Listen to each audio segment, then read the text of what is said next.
కుంభమేళ నీళ్లు ఏదో మా స్వాములేమో నేను కూడా కుంభమేళ పోయినా ఆ నీళ్లు మీకు ప్రతి ఒక్కరికి బాటలు ఇవ్వాలని చిన్న సంకల్పంతో మా శివస్వాములంతా మీ అందరికి ఒక్కొక్క బాటలు ఇస్తారు. భిక్ష చేసేటప్పుడు ఒక క్యాలెండర్ కూడా ఎట్లా అంటే హిందూ ధర్మం మనకి ఏది క్యాలెండర్ మొదటి ఎప్పుడు ఉంది మనకు స్టార్ట్ అవుతుంది ఉగాది నుంచి.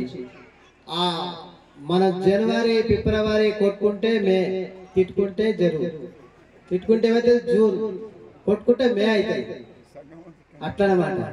అది మన గావు వైశాఖం భాద్రపదం ఆశ్వజం కార్తీకం ఇటువంటి మాసాలు మనవి. ఈ మాసాలు అట్లా తెలియాలని నేను ఒక క్యాలెండర్ ని ఉగాది నుంచి ప్రారంభమవుతుంది కనుక అటువంటి క్యాలెండర్ మీకు కొట్టించి ప్రతి ఒక్కరికి మీకు చేరాలని.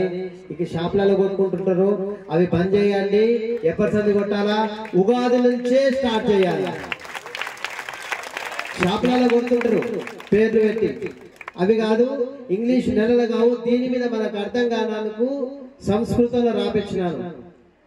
భానువాసనే అంటే ఆదివారం. భానుడు అంటే ఎవరు? సూర్య భగవానుడు. మన కొరకు రావట్లేదండి. ఎటువంటి ఎల్లో ఏ మహనీయుడు ఉన్నాడో నిత్యము భగవత్ను ఆరాధన చేసేటోడు ఆ మహనీయుని కోసానికి వస్తుండు. మనం చూస్తున్నాం ఇంతమంది ఎవరు ఉన్నారు, ఇంతమంది పాద పరిచయ ఆచరణ అంటే ఏ మహనీయుడో మాకు పాదధూళి మాకు తాకితే మా జన్మ పావనం అవుతుందని ఇంతమంది పిలవాలి. ప్రతి ఒక్క సన్నిధానం నుంచి రావడం అని చెప్పుకోవాలి. అందుకే అన్నపూర్ణేశ్వరి